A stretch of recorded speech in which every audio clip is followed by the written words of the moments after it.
I had a system, but it was a total piece of junk. I found myself in a place called the Upper Thousand Provinces, a realm far beyond the stars.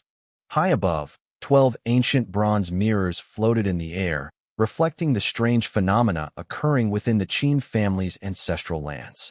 An old man known as the Heavenly Seer ran his withered fingers across a star map. His eyes were cloudy, mirroring the shattered constellations above. He whispered that the Qin family was actually trying to create a supreme immortal body. In the Grand Hall, 12 ancient beings remained silent. No one could stop the Qin family from breaking this taboo. Legend says that at the dawn of time, the Origin God clan existed. They were immortal from birth, could pluck stars with their hands, and shatter worlds with a single breath. After them came the Celestials, beings born as saints. But as the ages passed, those bloodlines thinned to nothing. Now, only one forbidden method remained to reclaim that power. You had to take 108 immortal bones and 1,080 supreme bones, then use a secret technique to melt them down over a century. The Qin family didn't expect to birth a true Origin God, but they believed in another legend. If you nourished a fetus with those bones for 100 years, an immortal body would be born. They wanted a Kirin's son, a child of supreme destiny. The world I was in was divided into the lower, middle, and upper 1,000 provinces, the 3,000 Dao provinces. At the very peak of the upper provinces sat a supreme heaven called the 10 Directions Celestial Court. It was ruled by the 10 Great Earth clans, and the Qin family was one of the strongest. They had nearly 100 emperors and one supreme heavenly emperor who could suppress eternity with a single hand. I was inside the Qin family's forbidden grounds, right outside the Jitian Tower. 10 terrifying auras filled the air. These were the clan elders, peerless emperors who had lived for tens of thousands of years. They stood there with heavy expressions, their eyes fixed on the tightly shut bronze doors of the tower. Inside the tower, the ritual was reaching its peak. 1,080 supreme bones circled the room like stars, draining golden energy into the center. Inside that circle, the 108 immortal bones formed a complex array, refining that energy into chaotic source essence and pumping it into the unborn baby. "It's been 3 days," the Grand Elder, Qin Xiantian, muttered, his voice hoarse as he gripped his whisk. Beside him, the second elder stood with his hands behind his back. He looked calm, but his sleeves were trembling. If this failed, a century of effort would vanish. "It's starting," a voice boomed from the heavens. It was the Qin family ancestor, a heavenly emperor. As he spoke, the supreme bones shattered, turning into starlight that filled the sky. The 108 immortal bones erupted with blinding light, like 100 suns, and dove straight into the tower and into the child. The entire forbidden zone shook. Space itself began to crack. Qin Fuhe stood at the top of the tower, his black robes whipping in the gale. He watched the massive defensive formations he'd spent 1,000 years building ripple under the pressure. "The madam has given birth," a midwife screamed from inside. Qin Fuhe's hand tightened on the railing.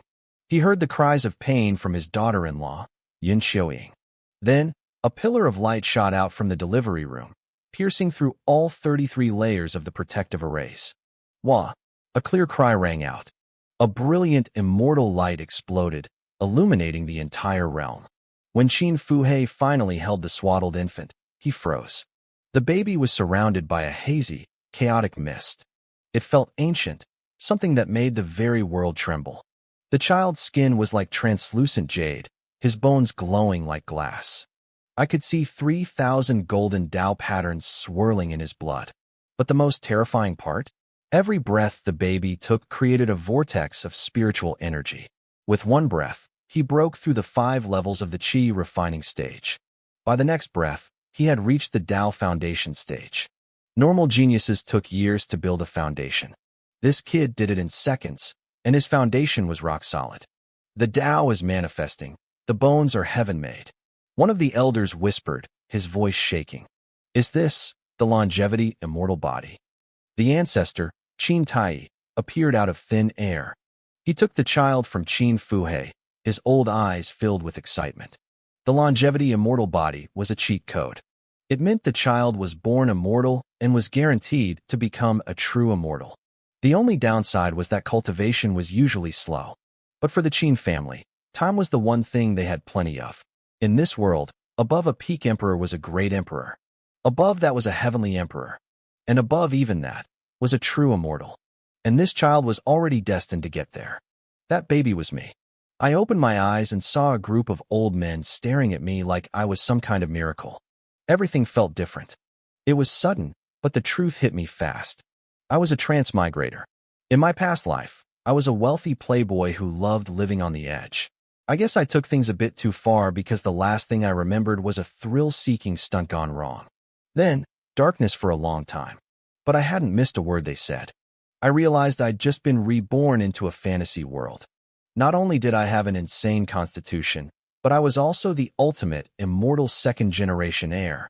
I blinked, a flash of golden light crossing my pupils. If heaven gave me this perfect start, I wasn't going to waste it.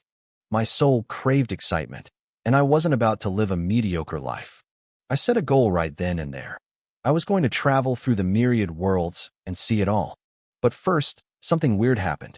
A voice rang out in my head, and I seriously started to wonder if I was the one who was crazy. Ding!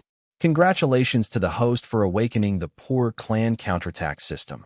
The voice continued, claiming it would help me, the youngest and least favored child of a struggling clan, reshape my life and start a journey to the top. I watched the loading bar crawl across my vision. 0.002%. It was going to take a while. I looked around the room. The hall was filled with immortal mist. The people standing around me were so powerful that their mere breathing made the space tremble. This was a poor clan. Either I was hallucinating, or this system was broken.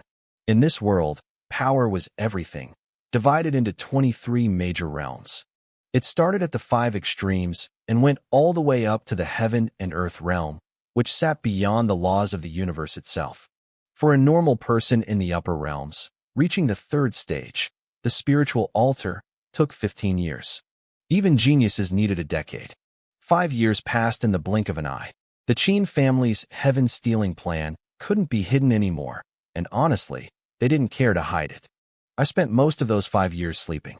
The best part? My longevity immortal body meant I cultivated automatically while I napped. It was the ultimate lazy man's cheat. Outside the clan, everyone was talking about the Qilin son of the Qin family. Even though I was the youngest of the 9 direct heirs, I was the most spoiled. One morning, my teacher, Qin Wenhe, was lecturing me. He looked like a refined scholar, but the man was over 30,000 years old. He was handpicked by the ancestor to guide me. "Young master," he said, holding a jade scroll. "Even with your immortal bones, your constitution is slow to progress. I estimate it will take you 8 years to reach the spiritual altar realm." I blinked at him, trying to look innocent. 8 years? But I just broke through when I woke up this morning. I let my aura shift. A heavy pressure from the spiritual altar realm spread through the room. The spiritual energy inside me surged like a literal river. I had connected my 5 extremes and reached the 3rd realm effortlessly. Qin Wenhe's eyes nearly popped out of his head. He almost crushed the jade scroll in his hand. He tried to keep his composure as a teacher, but I could tell he was reeling. It took him 11 years of bitter cultivation to reach this stage, and here I was, 5 years old, and already there with a rock-solid foundation. Ahem, he coughed, acting calm. "Very good. It seems I underestimated your talent." He looked at me with a complicated expression. I looked like a kid, but my eyes held the depth of a starry sea. Before he could say more, a maid in green rushed in. My grandfather, who was running the family while my father was away at war, wanted to see him at the Heavenly Mystery Pavilion. Once he left, I grabbed a translucent peach from the table and took a bite. This wasn't just any fruit. It was a genuine immortal peach. It took 60,000 years to flower and fruit. One whiff could let a mortal live for millennia. To me, it was just a snack to wash down my breakfast. Suddenly, a chime echoed in my brain. System loading, 99.99%. Ding, loading complete. The Poor Clan counterattack system is at your service. Detecting that the host is currently in a difficult situation, lacking resources, and suffering from neglect. My expression turned hilarious. First of all, this broken system took 5 years just to load. Second, difficult situation. I just ate a peach whose pit alone could start a world war between holy lands. Lacking resources? My warehouse was so stuffed with treasures from the ancestors that it was basically a national treasury. And suffering from neglect? Just yesterday, the ancestor had even visited me in person just to make sure my cultivation hadn't hit any snags. I sat there, silent, but the system's voice kept ringing in my ears like a persistent fly. You were born into a humble clan of cultivators, the voice droned on.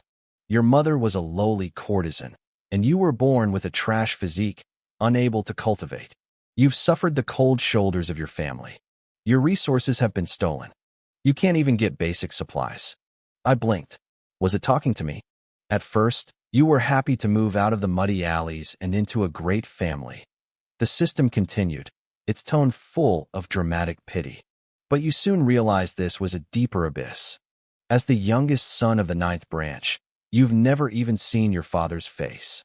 Your siblings bully you. Even the servants dare to snatch your resources to your face. Are you truly willing to accept this? Look around you. Don't you want to make those who look down on you kneel and tremble at your feet? The voice became seductive, dripping with temptation. Complete the counterattack tasks, and I will ensure you rise from poverty to become a supreme powerhouse. Cultivation techniques, divine weapons, beautiful women, everything will be within your grasp. I almost choked on my peach. I wanted to laugh, but I also felt a strange chill. System, I thought, you've got the wrong guy. That's literally not me. System self-check in progress. Detection confirmed. It replied instantly. Host, Qin Wanchuan, the youngest son of a humble cultivation clan, suffering from bullying due to a natural trash physique. I looked around my palatial room. The Qin family owned vast lands and had great emperors guarding our lineage. If this was a humble clan, then the rest of the world was living in caves. My status was already at the absolute ceiling of the cultivation world. What was I supposed to counterattack toward? Total world domination? And trash physique? My longevity immortal body was a legendary constitution that would make a great emperor green with envy. System self-check complete. No errors, the voice insisted. Host, please do not be overly ambitious. Only by discarding your illusions can you take the first step toward your counterattack. Beginner task issued. As a humble son, even the maids dare to humiliate you. Within 5 days, teach a maid a lesson and make her kneel and beg for mercy. I looked out the door. I had over 200 maids in this pavilion alone. Which one was it talking about?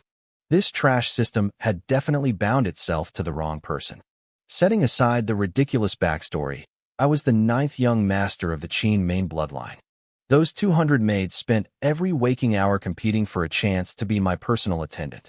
If I so much as frowned, they'd be terrified. Who would dare humiliate me? Task confirmed, the system barked.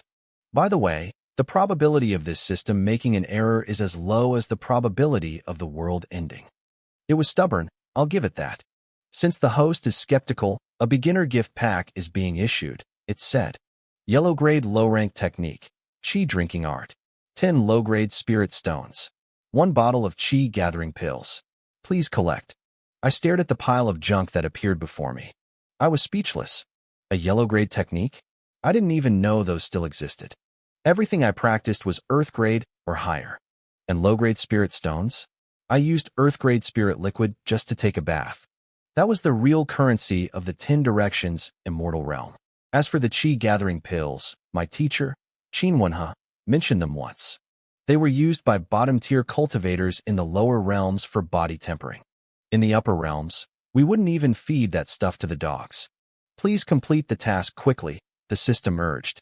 Reward, +5 origin, +1 simulation. Current origin, 250, 2.5x multiplier. My expression shifted instantly. Origin was the very foundation of a person. It determined potential and cultivation speed. My longevity immortal body was amazing because I could break through without bottlenecks, but it had one massive flaw. It was slow, much slower than most saint-level physiques. If I could increase my origin, my cultivation speed would skyrocket, perfectly fixing my only weakness. Usually, only a great emperor could help someone increase their origin. But this broken system was offering it for free? Okay, fine. I'd play along. I looked toward the distance and beckoned to a passing maid. I didn't even have to say a word. She hurried over, dropped to her knees immediately, and waited silently for my orders. Ding. Congratulations, host. Task completed. Reward issued. +5 origin. Current origin multiplier, 2.55x. A strange, surging power flooded my body. I stretched, feeling every inch of my skin tingle with ease. It felt like a missing puzzle piece had finally clicked into place. I felt more complete. I checked the interface. My remaining lifespan was listed as 999 years. My origin was now 255, giving me a 2.55x cultivation speed. It wasn't world-shaking yet, but it was just the beginning. If I could keep increasing this, I could hit 5 times, 10 times, maybe even 100 times the speed of a normal genius. System, what is this simulation thing? I asked. Once per day, you can consume a simulation charge and a portion of your lifespan to deduce your future, the system explained. After each simulation, you can choose one of 3 rewards: lifespan, cultivation insights, or origin. Note, as a trash tier host, your most precious resource is your lifespan. Sacrifice life to become stronger. There was even a little warning in brackets. Sacrificing life carries risks. Please act within your means. How thoughtful. I glanced at the cost. The first simulation required 30 years of life. I looked at my remaining lifespan of 999 years and laughed. This thing really thought I was immortal. My longevity immortal body didn't just have 999 years. A single drop of my blood could give a lower realm cultivator 1,000 years of life. The system's display simply couldn't handle more than 3 digits. I didn't need the lifespan, and unless the insights were Earth grade, I didn't need those either. But the origin? That was gold. Let's do it, I muttered. Start the simulation. Simulation beginning. The screen flickered. Year 0. You are born in Qixia Town, a tiny, unremarkable village on the fringes of the Qin family's influence. On the night of your birth, the stars shift slightly. 5 children are born in the town at the same time: the blacksmith's twins, the grain merchant's son, a beggar woman's daughter, and a madwoman's daughter. Year 1. You are born blind. The midwife gives you a name on behalf of your crazed mother, Yi Jianwei. I froze. Wait. System, who the hell is this? It is the host, the system replied flatly. I pointed at the screen, my finger trembling. Read those 3 characters out loud. Yi Jian Wei. My name is Qin Wanchuan. That's not me. The system does not have the authority to view simulation content, it replied. It's not me. This is some guy named Yi Jianwei. His name has 3 characters. Your name has 3 characters. Therefore, you are him. Logical, the system countered. I took a deep breath. This system was definitely malfunctioning. But I had to know how far this absurdity went. Continue the simulation, I commanded. Year 2. You have gained consciousness. I was born blind. Even though I couldn't see, I was unnaturally sensitive to the spiritual energy around me. My mother was a madwoman. On the rare occasions she was lucid, she would hold me and mutter the same phrase over and over. See the small to know the great. By the 3rd year, I learned the truth from the neighbor's gossip. My mother had once been a famous courtesan, a beauty who sold her art, but not her body. She had been seduced and then abandoned by a young master from the Yi family. The betrayal broke her mind. She never recovered. By the 4th year, a new emperor took the throne of the central Zhou dynasty. I spent my days caring for my mother and working odd jobs for the neighbors to scrape together a few coins. I had a simple dream. I wanted to save enough money to fix our leaky roof. But dreams don't survive long in this world. In my 5th year, my mother wandered into the street and was struck by a carriage belonging to the Yi family. She died on a rainy night. Right before her last breath, her mind cleared. She gripped my hand tight. Jianwei, you can't survive alone, she whispered. Instead of suffering in this world, just come with me. I wanted to follow her into the grave, but I couldn't leave her body to rot in the dirt.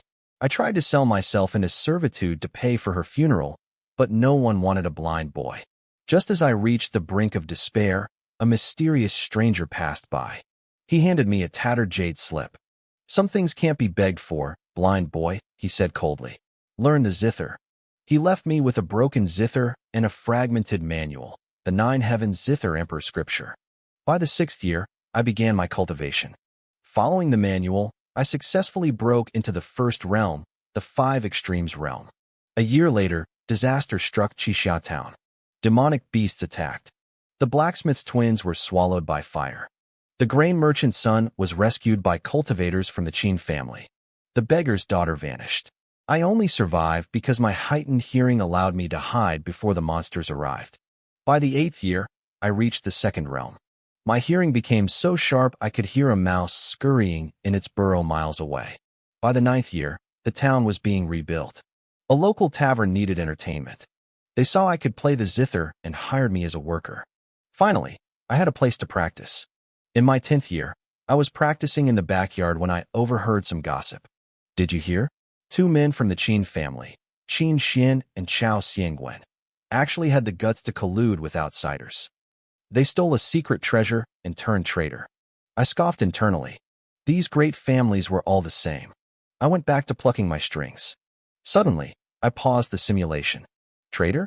Turning against the Qin family. I stared at the text, my mind racing. The new emperor took the throne in year 4, which was 2 years ago for me. That meant this Yi Jianwei was the same age as me, 5 years old. The betrayal happened when he was 10. Even though the simulation was ahead of my current timeline, it was giving me a glimpse into the future. I knew exactly who the traitors were now. I wouldn't let them go, but there was no rush. Continue, I commanded. Year 15, I broke into the 3rd realm, the spiritual platform realm. My music could now influence the human soul. One night, a drunken cultivator tried to force himself on me. When I refused, he attacked. I flicked a single string. The sound shattered his soul instantly. By year 16, my skills grew. I saved some money. My thin, sickly frame filled out, revealing a face of stunning beauty. The harassment from men only increased, and so did my disgust for them. It was time to leave this town. By year 18, I appeared to be nothing more than a blind street performer, but I had secretly reached the 4th realm. My music was now a physical weapon. A year later, I slipped into the Yi estate and killed the young master who had destroyed my mother. I found out the local Yi family was just a tiny branch of a much larger clan. They put a bounty on my head, and the hunt began. Year 30, I reached the 5th realm, the spiritual sea realm. My zither notes could manifest as sword chi. I spent my days dodging assassins and traveling the world, searching for the rest of the 9 heavens scripture. That same year, I heard that the emperor's tomb was opening. I decided to go. Year 55, I reached the 6th realm. At the tomb's opening, I saw the 10 great emperor families for the first time. The most dazzling figure there, surrounded like a star among moons, was a man from the Qin family. His name was Qin Wanchuan. Wait, I'm in there. I rubbed my chin, intrigued. I wondered what my cultivation level was back then. Year 56.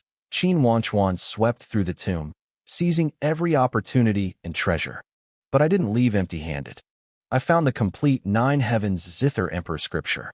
By year 80, I killed the head of the Yi family branch. I thought it was over, but even stronger masters began to hunt me. I didn't care. I kept pushing. By year 150, I broke into the 8th realm and slaughtered every single pursuer. Year 248, I reached the 9th realm. My zither techniques were perfected. To soothe my loneliness, I founded the Heavenly Sound Pavilion and took on disciples. By year 411, my sect was a major power. I stayed behind the scenes. The world only knew of a mysterious, blind master. The years blurred into centuries. Year 1700, I reached the 12th realm. Year 8650, I reached the 22nd realm. I was now a great emperor. The world called me the Zither Emperor. Not bad, I muttered. Becoming a great emperor is impressive. But the simulation wasn't over. Year 51,600, the world had forgotten my name, but when I reappeared, I had reached the 23rd realm, the Heaven-Earth realm. I was the first person in history to achieve this without the backing of a great family. The simulation ended. Yi Jianwei had become the Zither Heaven-Earth, a being who transcended the world itself. I sat in silence. A Heaven-Earth? That wasn't just luck. According to the ancestors, reaching that level required the perfect alignment of timing, location, and talent. If I could bring this Yi Jianwei under my wing now, I would be invincible. There are many great emperors in the world, but even the 10 great families only have 3 heaven-earths between them. One for the Qin, one for the Ji, and one for the Li. If the Qin family had a second one, the entire cultivation world would belong to us. And this girl did it in 50,000 years without any resources? If I gave her everything she needed, how fast would she grow? The thought sent a shiver down my spine. I looked at the rewards. 1. 8,000 years of life. 2. The Earth Grade 9 Heavens Zither Emperor Scripture and its insights. 3. 810 points of origin. The lifespan was useless. The scripture was tempting, but the Qin family had plenty of techniques, and I could just get it from Yi Jianwei later. I choose 3, I said. The familiar surge hit me, but it wasn't just a boost in power. My immortal bones vibrated. My flesh sang. Chaos light erupted from my marrow, flowing through my veins like a celestial river. This wasn't a minor tweak, it was a total evolution. A tiny crack sounded. A sliver of my leaked longevity energy hit a nearby ceramic pot, causing a withered seed to instantly sprout and bloom. The spiritual energy of the entire pavilion spiraled into a vortex, pouring into my 5-year-old body. My current origin multiplier, 10.6 times. This tenfold multiplier changed everything. Whether it was my cultivation speed or my ability to grasp complex techniques, I was now 10 times faster than anyone else. It perfectly fixed the one weakness of my longevity immortal body. I clenched my fists, feeling a subtle cracking sound echo deep within my bones. I had broken through. I was now in the spirit Dao realm, the 4th stage of cultivation. In the simulation, Yi Jianwei didn't reach this level until she was 18. I had done it at 5. The power of origin was truly terrifying. Footsteps approached the pavilion. It was Qin Wenhe. The sudden surge of energy from my breakthrough was impossible for a master like him to miss. I didn't wait for him to speak. I walked straight toward him, my small boots clicking on the floor. "Teacher," I said firmly, "I need to find a city, meet a person, and kill 2 old dogs." The dogs in question were named Qin Xian and Chao Xiangwen. They were members of the Qin family, but calling them dogs was an insult to dogs. They were traitors. Of course, dealing with them wasn't my main priority. I could leave that to Qin Wenhe. He was my teacher and my protector. My real focus remained on Yi Jianwei. Qin Wenhe stopped in his tracks. He looked down at me, his eyes widening in surprise. I barely reached his knees, yet I had just broken through right under his nose. He knew that despite my age, my immortal body gave me a mind far beyond any 5-year-old. He could tell I wasn't joking. Which city, which person, and which 2 dogs? Qin Wenhe asked carefully.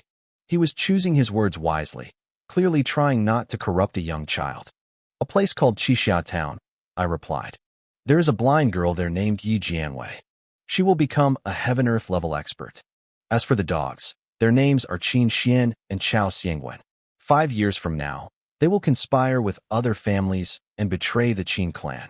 I knew it hadn't happened yet, but the seeds of betrayal were likely already planted. A simple soul search would find the evidence.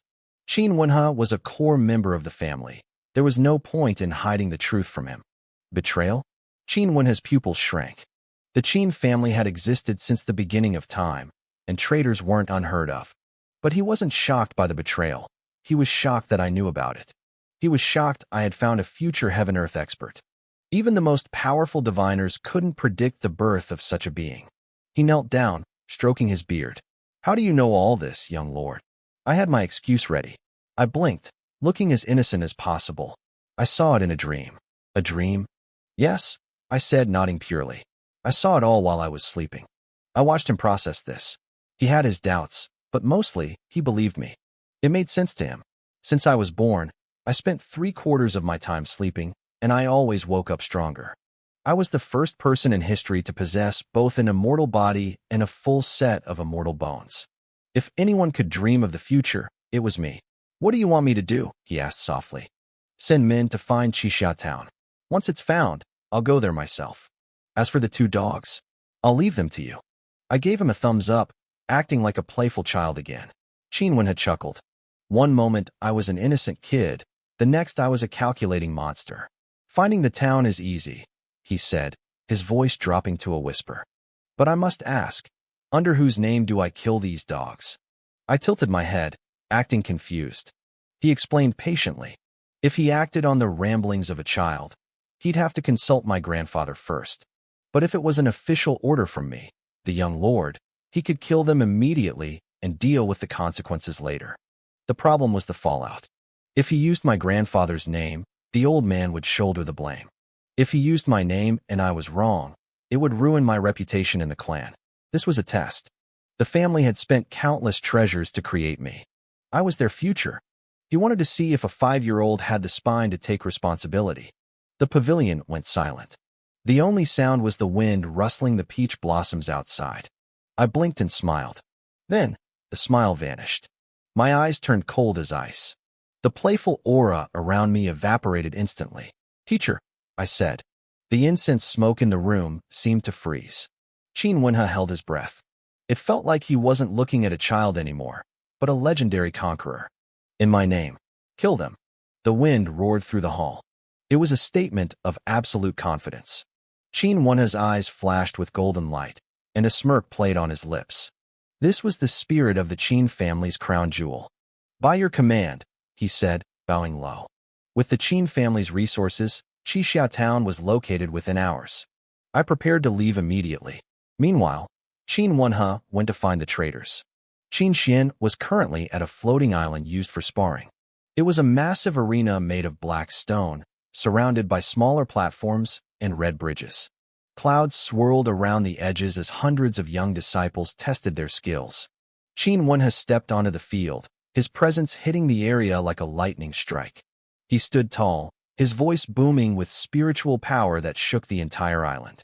"Qin Xian, Chao Xiangwen, come forward and meet your end."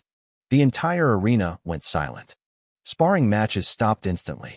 Disciples looked on in terror, whispering to each other. They recognized Qin Wenhe as the elder who served the ancestor. They wondered what could possibly bring such a giant to a training ground. "Young master, this doesn't look good," Chao Xiangwen whispered, his face pale. He clearly had a guilty conscience. Qin Xian frowned for a moment, but then he relaxed. A smug, arrogant smile crossed his face. "Don't worry. They're probably picking the new Dao sons. He's likely here to grant us an opportunity." I knew Qin Xian wasn't just arrogant. He was delusional. He truly believed he was one of the clan's top talents. He straightened his robes, smoothed out the creases, and marched toward Qin Wenhe with a confident stride. The crowd of disciples parted like a sea, watching him with a mix of awe and envy. He moved with a practiced grace, his sleeves fluttering in the wind, radiating an aura of pride.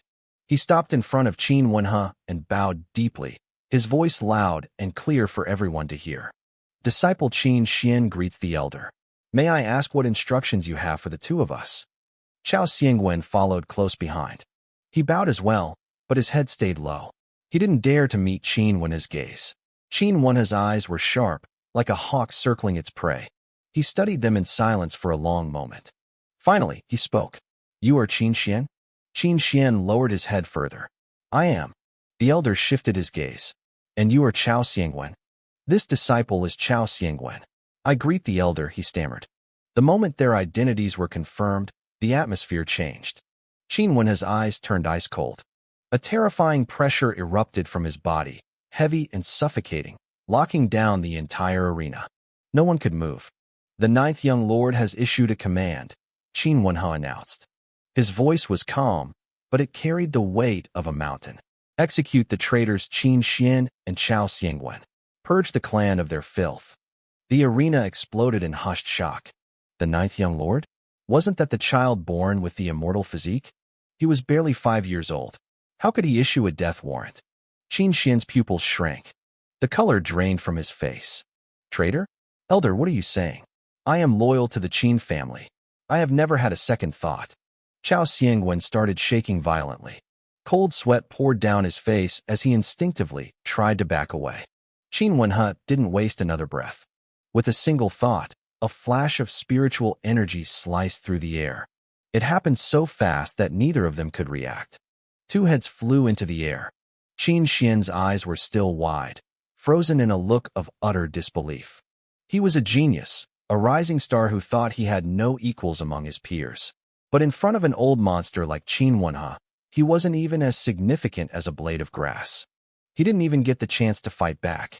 Chao Xiangwen didn't even have time to scream. As their necks were severed, blood sprayed upward, but an invisible force caught it midair, keeping the arena clean. The weirdest part? They weren't dead yet. Qin Wenhe looked at them with total indifference. He flicked his finger, sending 2 wisps of law energy into their severed heads and bodies. He was forcibly locking their life force, keeping them in a state between life and death.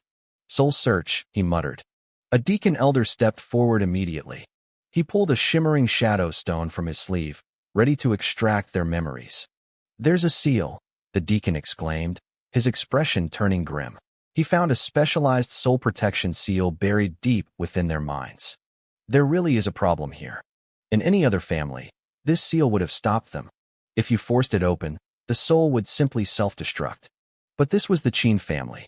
The deacon sneered and flipped his palm, revealing a glowing green leaf. It was a leaf from our family's divine tree of immortality. Its power crushed the seal instantly. Then, he ripped the memories straight out of their heads. Even though they were decapitated, Qin Xian and Chao Xiangwen were still conscious. The pain of having their souls peeled apart inch by inch was enough to drive anyone insane. Their lives began to play out like a scroll, recorded perfectly by the Shadow Stone. The early memories were normal. Qin Xian was a gifted child, and Chao Xiangwen was a hard-working branch disciple. But then, the timeline shifted to a few years ago. A man in black appeared in the shadows of the Chao family ancestral hall. He had used the Chao family's connections to get to Qin Xian. With your current talent, you'll always be a sidekick in the Qin family, the man's oily voice echoed from the stone. We can help you, but it comes with a price. At first, Qin Xian refused. But the temptation was too much. He took their treasures to boost his cultivation, and he sold his soul to do it. The watching disciples gasped. He really was a traitor. I knew his sudden growth was weird. He was just average before, then suddenly he was better than me?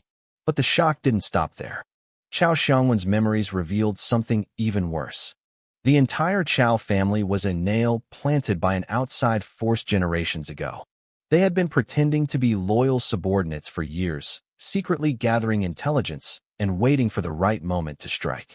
The deacon elder's face was dark with rage.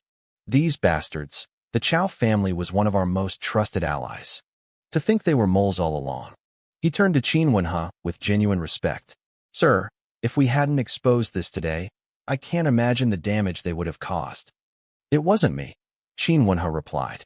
He looked out over the silent crowd. Everything today was arranged by the 9th young lord. He found the traitors. He gave the order. With the evidence recorded, there was no more need for talk. Qin Wenhe waved his sleeve. The bodies and souls of the 2 traitors disintegrated into ash, scattered by the wind. Let this be a warning to you all, Qin Wenhe said coldly. He paused, then added a final chilling thought. The 9th young lord is watching you. A collective shiver ran through the crowd. They didn't even know me, but now they feared me. A 5-year-old child who could see the future and kill without a second thought. That was a terrifying thought. When Qin Wenhe brought the shadow stone back to my grandfather, Qin Fuhai, even the old man was stunned. He really said he saw this in a dream? Grandfather's teacup cracked in his hand.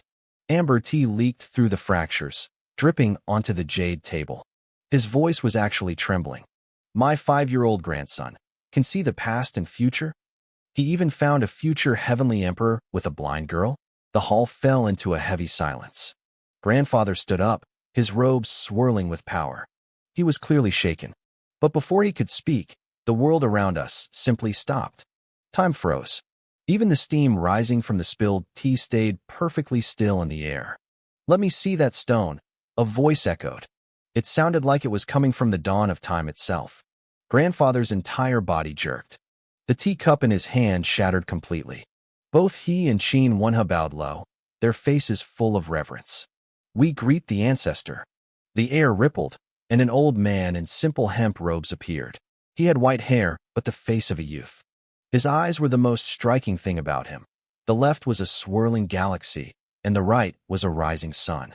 This was the Qin family's ultimate guardian, Qin Tai, an ancient heavenly emperor who had lived through countless eras. He took the shadow stone and tapped it. The memories of the two traders began to play out in the air once again. The memories within the shadow stone unfolded like a long, flowing river. Ancestor Qin Tai watched with interest. Suddenly, the image of the man in black within the memory froze. That man had used powerful artifacts to hide his identity, but to a heavenly emperor, those tricks were like a child's clumsy scribbles on fresh snow. The ancestor's eyes shifted. His left eye swirled like a galaxy, and his right eye glowed with the essence of life itself. His gaze pierced through the memory and projected directly into reality. Across billions of stars, the sky above the ancestral lands of the Zhou family, one of the 10 great emperor clans, suddenly split open. A massive, world-covering eye appeared. Even the Zhou family's ancient defensive arrays, built to withstand gods, were pierced through like thin paper. "Found you," the ancestor's voice whispered, echoing as if from the dawn of time. Before the Zhou family's own emperor could even react, the man in black and countless other disciples were instantly crushed into clouds of bloody mist. Their souls were peeled away, inch by inch. This was the power of a heavenly emperor. Even among the great emperor clans, if you didn't have a heavenly emperor protecting you, you were nothing but an ant. If not for an ancient pact between the 3 living heavenly emperors, the Zhou family would have been wiped out with a snap of his fingers. The giant eye in the sky slowly closed, and the ancestor's focus returned to our hall. "It was the Zhou family," he said calmly. "I've given them a small lesson. Handle the reparations. Since they dared to make a move against my Qin family, we'll strip their treasury bare." Grandfather looked up, his eyes flashing with murderous intent. "The Zhou family, we've stayed quiet for too long. Even rats think they can challenge us now." The ancestor waved his hand dismissively. His fingers began to move in a complex calculation, his eyes searching the void. "Investigate the family internally," he commanded. "Check every branch, every vassal clan. Turn them upside down. If you find a problem, kill them. Don't ask questions. I won't have even a tiny threat lurking near Qin Wanchuan. Not a single one." He paused, a look of pure, childlike excitement crossing his face. A look that hadn't appeared on this million-year-old man in centuries. The world thinks he just has a long life, immortal body. They don't realize that his ability to ignore karma and see the future is the truly terrifying part. His internal power is growing at a staggering rate. What is a heavenly emperor? My Qin family is about to produce an actual immortal. Grandfather gasped. The ancestor wasn't finished. 20 guards aren't enough. Double it. From now on, the 9th young lord's resources are to be set at the spirit rank. Grandfather blinked, looking confused. "Ancestor, what is the spirit rank?" "Our family resources were usually divided into 3 tiers, high, middle, and low, with 5 levels each. The young lords usually sat at the very top of the high tier. I just invented it," the ancestor said, his voice absolute. "The spirit rank means every single resource in the clan, treasures, secret realms, techniques, goes to Wanchuan first. Only after he has taken what he wants can anyone else have a turn." The air in the hall froze. Grandfather's heart must have been racing. This meant I was being placed above every other genius in the family's history. "Ancestor," Grandfather whispered cautiously. "The other young lords, they might feel it's unfair. It could hurt family harmony." The ancestor snorted, his sleeve fluttering with a force that made the hall tremble. "If they show even half of Wanchuan's potential, I'll give them the spirit rank too. But look at your other grandkids. One is a lunatic, one is a shut-in, none of them are normal. Only the eldest is decent with his ancient desolate saint body, but he's a complete idiot." The ancestor flicked his finger. A golden rune shot into the sky above our ancestral lands, expanding into a massive decree for all to see. "The 9th young lord, Qin Wanchuan, has merit in slaying traitors. Reward, 1 divine seed. From this day forth, he shall hold the spirit rank. No one shall object." The family's greatest treasure was the undying divine tree. A single drop of its sap could grant long life. A divine seed from that tree was priceless. If planted in a courtyard, it would turn the entire area into a divine land. Grandfather looked at the decree in the sky, his joy mixed with worry. He knew the ancestor was betting the next 1,000,000 years of the Qin family's fate entirely on me. "Grandson," he whispered. You have a heavy burden now. The decree shook the entire Qin family. Whether they were at home or across the 3,000 provinces, every member of the clan saw it. In the palaces of the other young lords, whispers began to spread. Spirit rank? The ancestor really likes to make a scene, one brother muttered. The sharper the sword, the easier it blunts. Only by hiding can one stay safe. It's almost the 9th brother's birthday, right? Good time to make some money. My research budget is going to drop, another sighed. But I suppose I should go visit him. Meanwhile, far away in the Red Dragon Abyss, the 5th young lord, my sister Qin Qingzhong, stood atop the head of a massive red dragon she had just slain. Her white dress was splattered with blood. A true dragon's heart should be good for 9th brother's body, she whispered to herself. She tilted her head, looking thoughtful. I wonder what color he likes. So much trouble. I'll just get a few. She sliced open the dragon's chest and pulled out the beating heart, sealing it in ice. Inside her spatial rift, several other hearts, gold, red, and purple, were already waiting. Suddenly, the abyss shook. An ancient dragon king woke up from the lava below, its eyes locked on her with pure hatred. Human, you dare. Qin Qingzheng just blinked. Her sword slid out of its sheath. Do you want to be a gift too? While the Qin family was thriving, the Zhou family was in hell. The ancestors' single gaze had torn their lands apart. 13 immortal islands crashed, their libraries burned, and thousands of disciples were dead. The head of the Zhou family, Zhou Xianming, knelt on the ground coughing up blood. I told you, he screamed at his elders. I told you not to provoke the Qin family. Why didn't you listen? In the world of the great clans, everyone has spies in each other's ranks. It was normal. But the Zhou family had lost everything just because their spy was caught before he could even do anything. The other great clans watched in silence. They knew the Zhou family was finished. They wouldn't even be able to compete in this generation. The fact that the ancestor had acted personally proved one thing. The Qin family's Qilin son was more important than anyone had imagined. They knew a monster had been born, but they still didn't realize just how terrifying I really was. Even though the Zhou family served as a bloody warning, plenty of people in the shadows were still starting to get restless. But I didn't care about them. I was the center of the storm, yet I had no idea what was happening behind my back. I was already approaching Qixia Town. Qixia Town sat on the very edge of the Qin family's territory.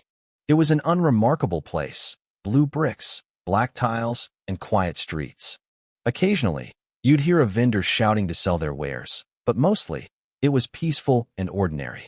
I stood on the deck of our immortal ship, watching the silhouette of the town grow larger in the distance.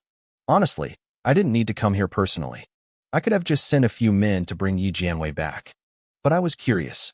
I wanted to see this blind genius for myself. Young lord, one of my guards said, sounding hesitant. We left without saying anything. Is that all right? Saying anything? I shook my head. I already gave them plenty of notice. The guards looked at each other, confused. I didn't bother explaining. If the elders truly didn't want me leaving, they would have stopped me. The fact that I was standing here meant they had already cleared the path. Usually, heirs aren't allowed to leave the estate until they're 10 years old. But the ancestor doted on me. Instead of restricting my freedom, he just doubled my security. I was wearing a deep black silk robe today. The jade pendant unique to the Qin direct bloodline hung at my waist. I had intentionally suppressed the chaotic divine light that usually swirled around me, but my eyes still held a depth that didn't belong to a child. Behind me, 20 Qin family guards stood like statues. Every single one of them was a top-tier powerhouse. With this group, I could walk through any high-level clan's front door and they wouldn't dare say a word, let alone a tiny border town. Young lord, we've arrived, a guard said respectfully. I nodded and looked down at the town from the clouds. My face was young, but my expression was steady. Where is he? The Qin family's experts had already secretly locked down the entire town before I arrived. I had told them not to move yet because I didn't want to interfere with the timeline too much. Right below us, the immortal ship circled in the air. Most of the guards vanished into the void, hiding their presence. I only kept 2 by my side as we stepped down into Qixia Town. As we walked, people on the street turned to stare. A 5-year-old child walking through a dusty town is one thing, but a child in expensive robes with a regal aura is another. My two guards followed behind me, their faces cold and serious, looking like they could kill a man just by glancing at him. Whose kid is that? He's so handsome. Must be from a big family. Don't stare. You'll get us in trouble. Even in the upper realms, not everyone is a god. There are plenty of low-level cultivators and commoners here, locals who have talent, but no resources because the 10 great clans control everything. At a damp intersection ahead, a few muddy coins lay scattered on the stone floor. A young boy, Yi Jianwei, was kneeling on a tattered straw mat. His fingers were trembling as he felt around for a spirit stone someone had just dropped for him. He couldn't see, but he could hear. The whispers of the crowd crawled over him like insects. They were filled with mockery, pity, and spite. Look at the blind kid trying to sell himself to bury his mother. Who'd want him? I heard his mom was a famous beauty at the Drunken Fairy Pavilion before she went crazy. Better she's dead so she doesn't drag him down anymore. He's got a decent face. If the young master of the Yi family hadn't put out the word, I might have bought him just to have a pretty servant. Exactly. Master Yi said whoever helps this freak bury that woman is an enemy of the Yi family. The insult stung, but Yi Jianwei just bit his pale lip. He reached out and tucked the edges of the straw mat around his mother's body. His fingernails were stained with dried red rouge. It was the last bit of makeup he had applied to her face before she passed. From the moment she stopped breathing, he knew he was alone in this world. He still remembered her final moments, her cold hands gripping his shoulders, her voice a desperate, wheezing sob. Jianwei, you won't survive alone. Don't suffer. Just come with me. He had wanted to go with her, but he couldn't bear the thought of her body rotting in the street. Mother, just wait a little longer, he whispered. I'm coming soon. Suddenly, the sound of hooves shattered the silence.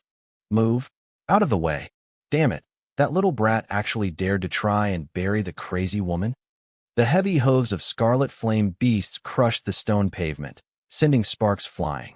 Vendors scrambled to pack their stalls. Pedestrians fled like a receding tide. A few children were knocked down in the chaos, but no one dared to complain. The third young master of the local Yi family was coming. Yi Jianwei flinched. He recognized those hoofbeats. His small, thin body instinctively lunged toward the straw mat, his hands frantically trying to roll his mother up so he could carry her away. But he was too small. He couldn't even move the fabric of her dress. In seconds, the heat from the beasts was right in front of him. A dozen Yi family cultivators dismounted aggressively. Leading them was a man in fine clothes named Yi Li. He was the third master, a man known for doing his older brother's dirty work. Yi Li's eyes locked onto the boy like a snake. He let out a harsh laugh. I told you no burial. It seems you don't take the Yi family seriously. He looked down at the wooden sign next to the boy that read, selling myself to bury my mother. Yi Li sneered and crushed the sign under his boot. He used his riding whip to tilt Yi Jianwei's chin up. Selling yourself? Look at this scrawny body. Nobody would take you even if you paid them. Before he could finish his sentence, a calm, childish voice cut through the noise. I'll buy him. Yi Jianwei's blind eyes flickered. It was strange. The moment those words were spoken, the entire noisy street went eerily silent. Even the wind seemed to stop. It felt like a single ray of light had finally broken through the dark. Which blind idiot said that? Yi Li barked, not even turning around. Don't you see the Yi family is busy? Get lost if you want to live. Yi Li swung his hand back in a powerful strike, his cultivation flaring. It was a heart-crushing palm, a move meant to kill. Snap! The sneer froze on Yi Li's face. He heard his own bones exploding, starting from his fingertips and moving up his arm like a string of firecrackers. His flesh and bone were turned to powder in an instant. Before he could even scream, a hand covered in black iron scales gripped his throat. The guard lifted the 200-pound man into the air like he was a sack of grain. Yi Li kicked his legs wildly, his left hand clawing at the armored arm, but he couldn't even leave a scratch on the scales. The other Yi family cultivators reached for their weapons, but suddenly, the entire world felt heavy. A crushing pressure descended from the sky. An invisible pressure crashed down like the heavens themselves were collapsing. The bluestone slabs of the long street shattered instantly, sending shards of rock flying into the air. The members of the Yi family, along with every wandering cultivator nearby, felt like they'd been struck by lightning. Their bodies slammed into the ground, completely out of their control. I watched as knees exploded into a red mist and faces were dragged across the rough stone, leaving bloody streaks behind. The entire market went deathly silent, save for the sickening crunch of breaking joints echoing through the air. "Lord, have mercy!" Yili gasped. His face was turning a deep, bruised purple from the guard's grip, but he still struggled to squeeze out a plea. "I had eyes but couldn't see. I didn't know you were a titan, please." The arrogance he had shown just moments ago was gone, replaced by pure, trembling terror. He looked pathetic. My guard's expression remained as cold as ice. He glanced over at me, but I was looking elsewhere. I didn't even give Yili a second thought. Seeing my lack of interest, the guard tightened his grip. Snap! Yili's neck was crushed like a dry twig. He died in agony, blood erupting from his eyes, nose, and mouth. Under the crushing pressure of the domain, the blood didn't fall. It hung eerily in the air, forming a cloud of floating crimson beads. In the final second before his consciousness faded, Yili was probably wondering if this was an assassination or a targeted strike against his clan. He was wrong. As his vision blurred, he saw me, a 5-year-old child, standing calmly in front of the little blind girl. He saw the legendary powerhouse who had crushed him standing behind me like a humble servant. Only then did he realize the truth. This wasn't a vendetta or a calculated attack. We were just giants passing through, and he was an ant that had been stepped on for making too much noise. Who are you?" One of the kneeling Yi family guards stammered. He was fighting the pressure with everything he had. "Our Yi family has a quasi-saint ancestor backing us." A quasi-saint. In the 1,000 prefectures, that's a title that carries some weight. One more step, and they become a saint, capable of founding a holy land. He thought the name would scare us. He seemed to have forgotten where he was. This was the 10 Directions Celestial Court. The 2 guards standing by my side, and the hidden shadows protecting me, were all in the 21st realm. Quasi-emperors. If the Great Earth avatars weren't so slow to move, my father would have sent 22nd realm guards with me. It wasn't that a quasi-saint was weak, it was just that my family, the Qin family, was far too strong. I finally spoke, my voice calm and flat. "Leave none alive."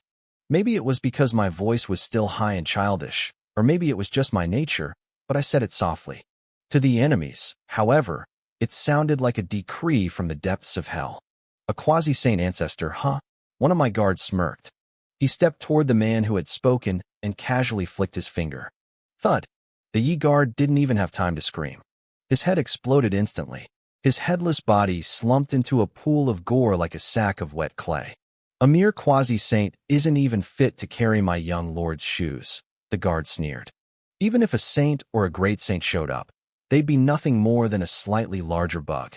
With a single thought, the remaining dozen Yi family guards collapsed. Their bodies looked untouched, but their souls had been wiped out in a heartbeat. They wouldn't even get the chance to reincarnate. If I hadn't been standing there, the guards wouldn't have left bodies at all. They would have turned the entire street into a red fog. The onlookers in the market were trembling, pressing their foreheads against the ground and praying. This wasn't a fight. It was a total erasure from a higher dimension. I turned my attention to the girl still kneeling on the ground.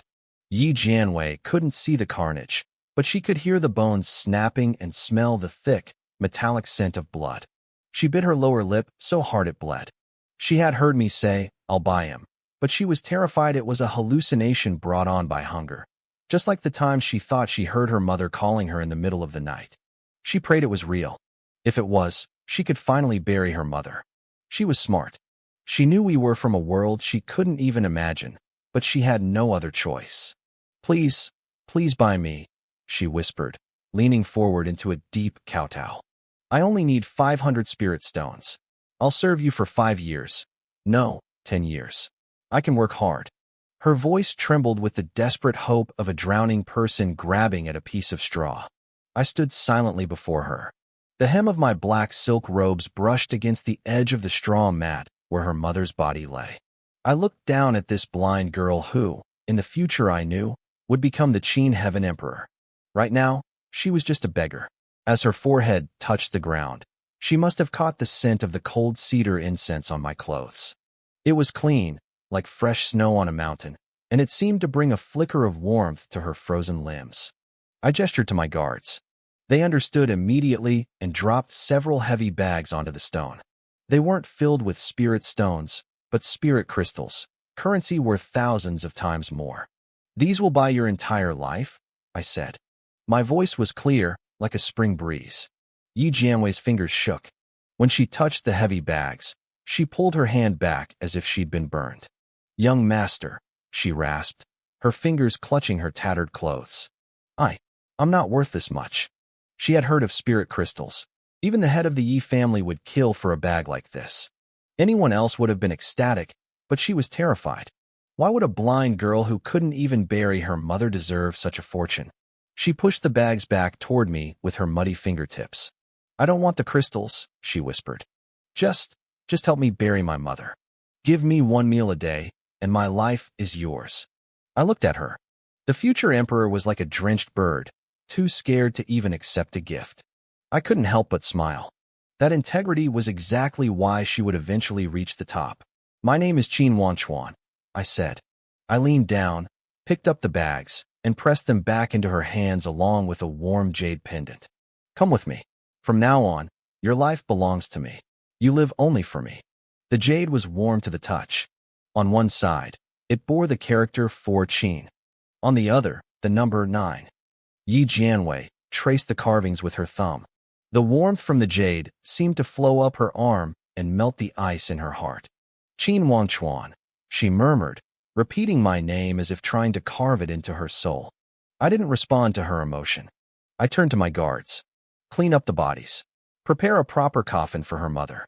And when we return, both of you can go to my treasury and pick 1 item each." The guards' eyes lit up with pure joy. "Thank you, young lord." Even the guards hidden in the shadows felt a surge of envy. Spirit crystals were just resources, but the items in my personal treasury were unique treasures that could start wars in the outside world. As the light from the spirit crystal bags leaked through the drawstrings, every cultivator in the street held their breath. Their eyes were filled with a mix of absolute shock and uncontrollable greed. The crowd watched from the sidelines, frozen by the horrific scene that had just unfolded. If not for the blood cooling on the pavement, they probably would have swarmed us like locusts. Greed was written all over their faces, but fear kept them back. Yi Jianwei remained on her knees, her body trembling.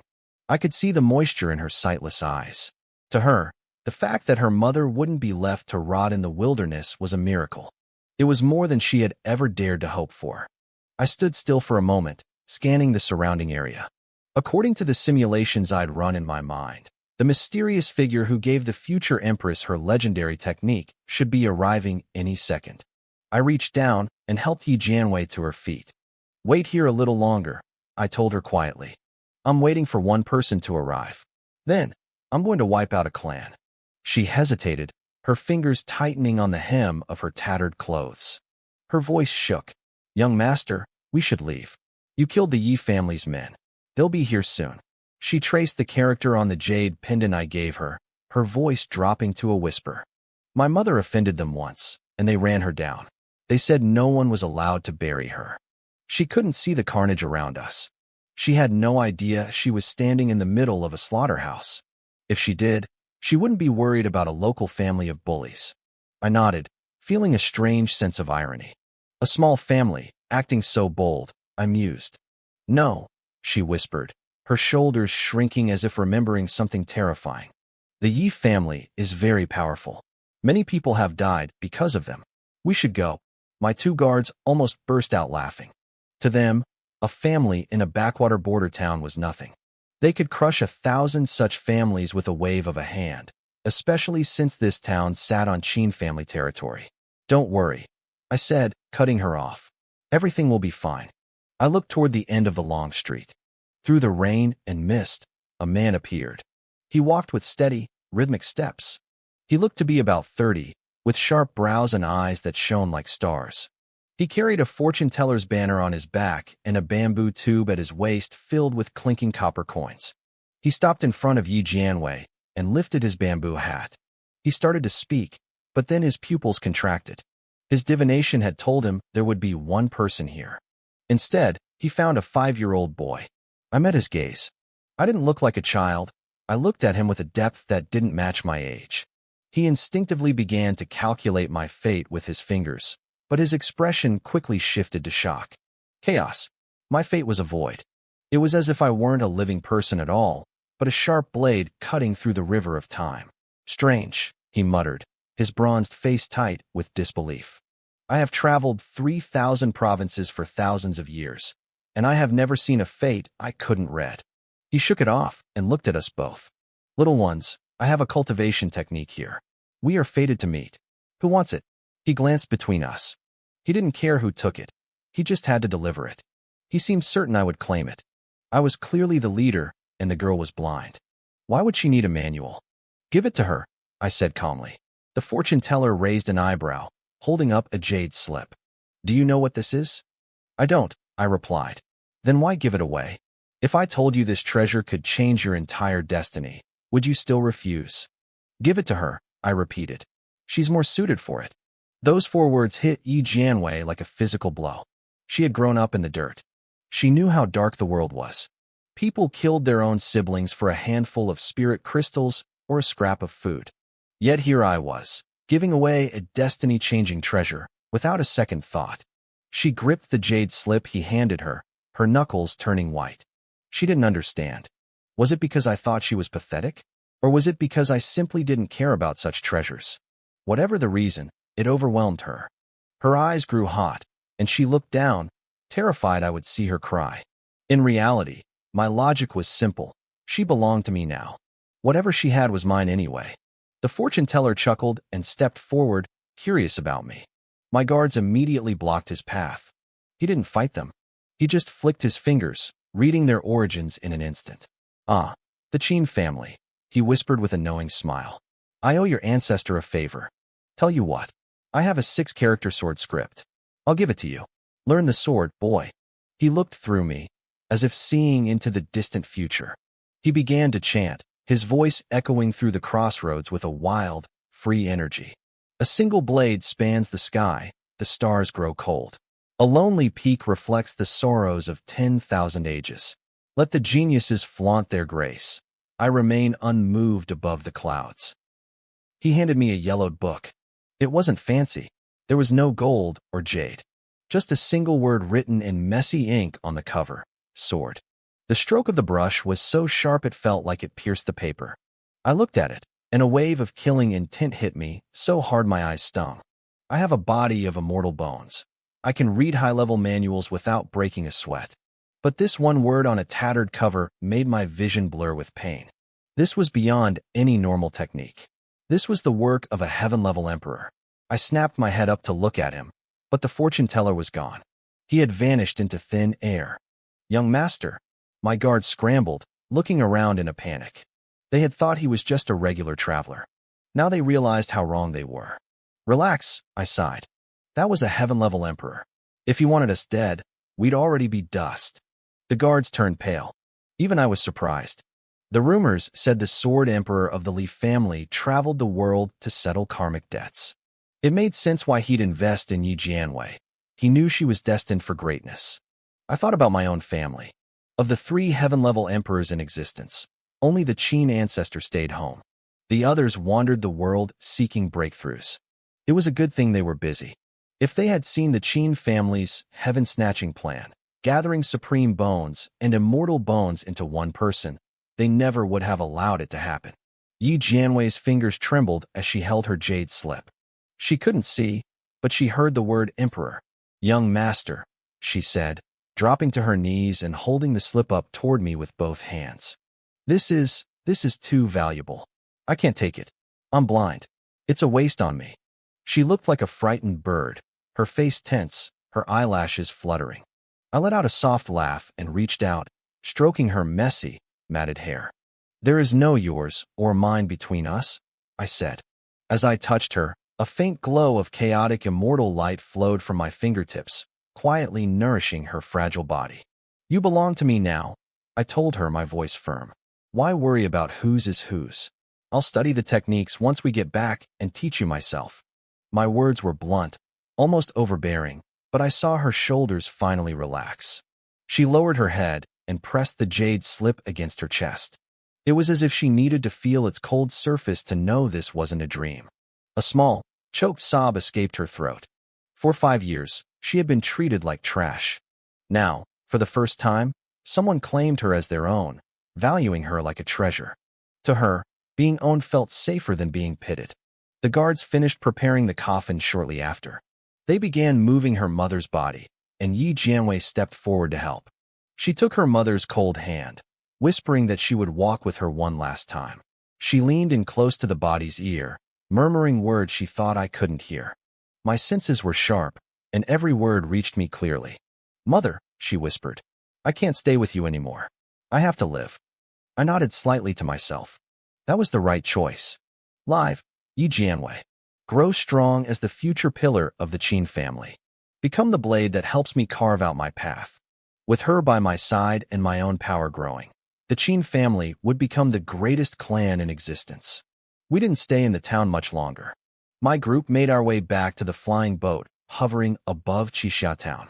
It was a massive, pitch-black beast of a vessel, its hull etched with complex runes that shimmered with a cold metallic light under the sun. As we stepped onto the deck, I felt the slight vibration under my boots and the sudden surge of thick spiritual energy. Yi Jianwei felt it too. She couldn't see the ship, but she could feel the sheer power of the people around her. The pressure of their breathing alone seemed to make her skin sting. She stayed close to me, trembling but silent. I wasn't finished with this place yet. The Yi family still existed, and I wasn't about to let them slide. I didn't even need to look for them. I sat on the deck of the ship, my fingers rhythmically tapping the armrest of my chair. "Where is the Yi family?" I asked without turning around. A guard bowed deeply, his voice heavy with respect.